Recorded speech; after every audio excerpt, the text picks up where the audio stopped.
"Marry me, I'll never ask your past," the cowboy widower said.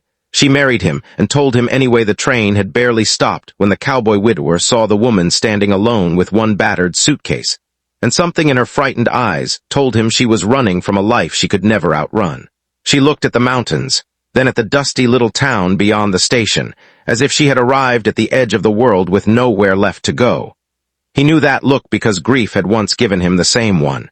He had lost his wife 3 winters earlier, and since then he had learned that some people carried their pain quietly enough that strangers never noticed. He walked toward her beneath the hot afternoon sun, tipped his weathered hat, and offered to carry her suitcase. She hesitated but eventually let him. Neither of them knew that this small act of kindness would change both their lives forever. If you believe that kindness can give someone a second chance, take a moment to like this video, share it with someone who needs hope, and subscribe to Shadow of Kindness. Sometimes the person who saves us is simply the person willing to stand beside us when everyone else has walked away. His name was Caleb Morgan, a rancher who lived outside the mountain town of Silver Creek. He was 38, broad-shouldered, quiet, and known for working harder than anyone around him. His wife Anna had died after a sudden illness, leaving him with a 6-year-old daughter named Lily and a house that felt painfully empty. Caleb never blamed God, never complained, and never spoke badly about the woman he had loved. But every evening when Lily fell asleep, he would sit alone on the porch and stare at Anna's old rocking chair, wondering whether a heart could ever learn how to love without being afraid of losing again. The woman from the train called herself Clara Bennett. She said she needed work and had heard that the town was hiring at the general store. Caleb noticed the way she avoided certain questions, especially when people asked where she came from. She was polite, hardworking, and gentle with Lily, but there was always a sadness behind her smile. She rented a tiny room above the bakery and worked long hours, refusing help even when she clearly needed it. Caleb never pushed her for answers. He simply offered small kindnesses: a sack of groceries when winter arrived, a repaired window latch, a ride home when the roads became dangerous. Little by little, Clara became part of their lives. Lily adored her, and Caleb found himself looking forward to evenings when Clara visited the ranch. She taught Lily how to braid ribbons into her hair, while Lily taught Clara how to recognize every horse by name. Caleb watched them together and felt something inside him awaken that he had buried beneath years of grief. One cold evening, after a violent snowstorm trapped Clara at the ranch, Caleb finally found the courage to tell her what he felt.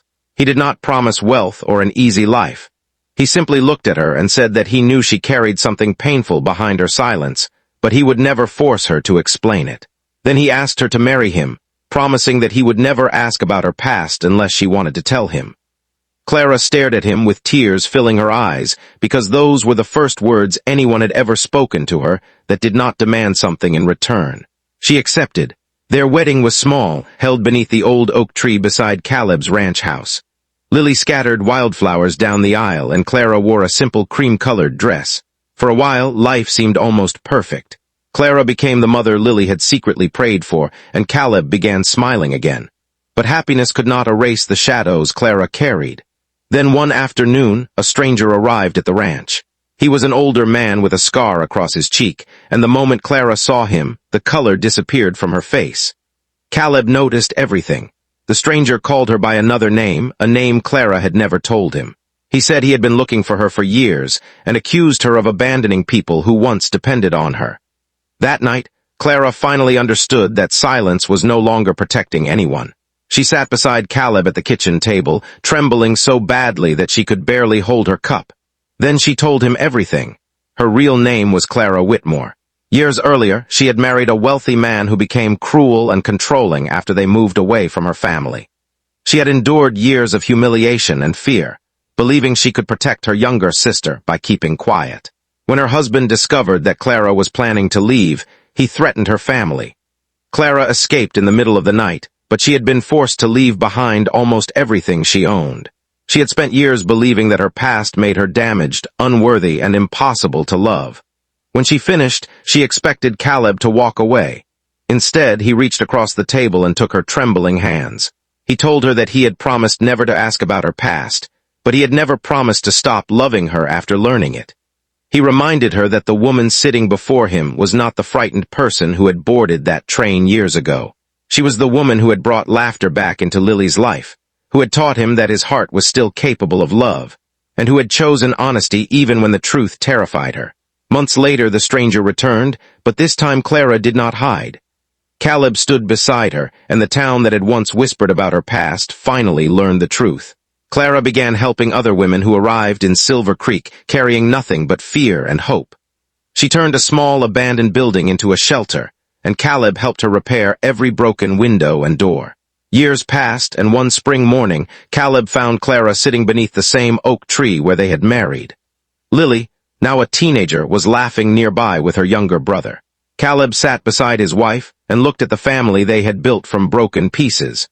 Clara rested her head on his shoulder and whispered that she had once believed her past had stolen her future. Caleb smiled and reminded her that sometimes the hardest roads lead us exactly where we were meant to be.